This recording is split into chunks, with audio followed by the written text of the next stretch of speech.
Hello everyone, and welcome to a WARNO patch preview.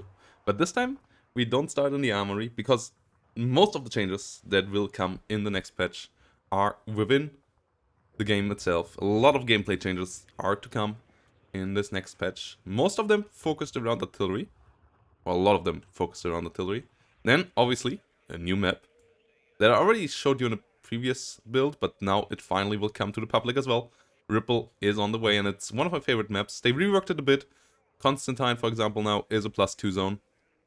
And I think they also changed the layout of one or two of these slightly. So that is great. And yeah, let's start talking about what else is to come. There's some nice quality of life changes. For example, the line of sight tool builds up instantaneously now. Or like next to nearly instantaneously, like 0.3 seconds for it to go up. So that is a nice quality of life change to see all the ranges and so on really quickly. Then, quality of life change most of you have waited for, or a lot of us have waited for, is instant smoke for tanks. You just press B button, you don't have to aim anymore. The tank automatically smokes in front of it after a second. So you just have to wait here. And I had it on slow mode, that's why it looked longer. But yeah, just press B. This one doesn't have smoke, but yeah, just press B. Builds up, smokes.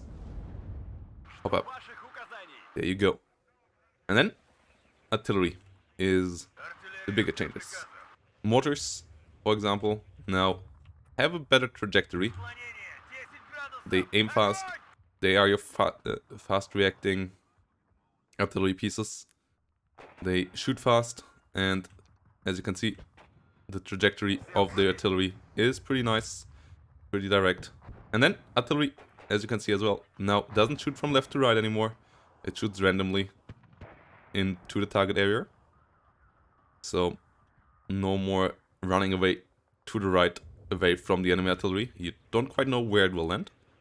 And then for the tube artillery, for the howitzers, in mechanic from Steel Division 2, has been re-implemented.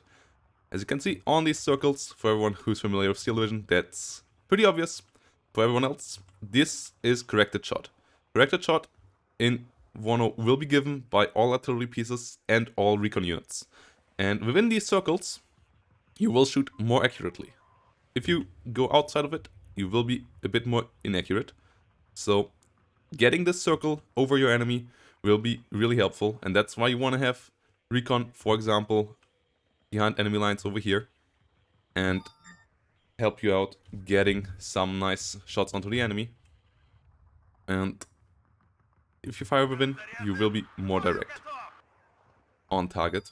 So pretty simple mechanic, but gives some interactivity to artillery, which is obviously always a big weakness of artillery itself, as it is such a long range thing that doesn't really have to position itself perfectly and so on, but now you have to at least position your recon so that it helps out your artillery.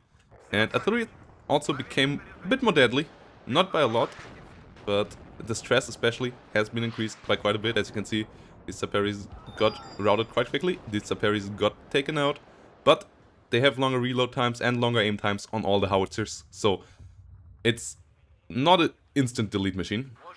And as I said, fire is random and spread out. So with corrected shot, artillery is now though is really dangerous.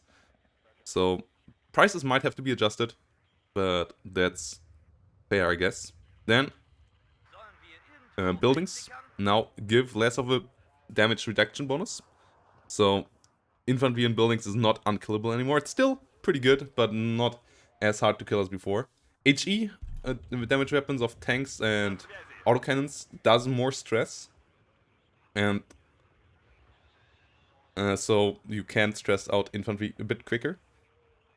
ATGMs now have a minimum range of 350 meters, so you can't fire them in forests in direct engagements anymore, which is quite helpful as well, as before ATGMs were really good in CQC versus tanks, which just doesn't feel right.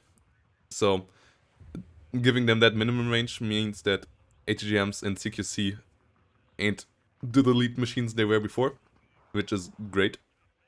And infantry AT also has slightly increased aim time, but like at least some of them have, but not by much. So That's not really much of a problem. And then the napalm weapons of infantry, like flamethrowers and Handflammenpatrone and so on, the RPOs, got slightly reduced in damage, but only slightly, so that is not a big change either, but should slow down the game a bit more still, and not make infantry hits as fast. SMGs also have been reduced in damage a bit, as they were a bit overbearing as well. And then finally, Bofors and the double 20mm, dual barrel 20mm AE pieces have gotten a longer aim time against planes, so that they're not as great against planes anymore as they had been before. So, yeah, a lot of smaller changes. BMP3 also got up in price, but the big changes are around artillery, as Eugen promised, and around tank and usability.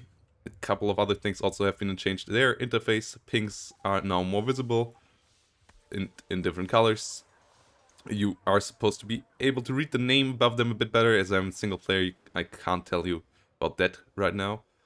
And so on. The interface on these have been changed. You can build decks in the lobby again and so on. So yeah, a lot of nice small quality of life improvements as well. And I wasn't expecting this much out of them in August, as they obviously said that a lot of them are on holidays. So I'm happy to see that even in their slow months, they still make some good progress, and I can't wait for this patch to go live and play it with all of you on the ladder and in the big team games.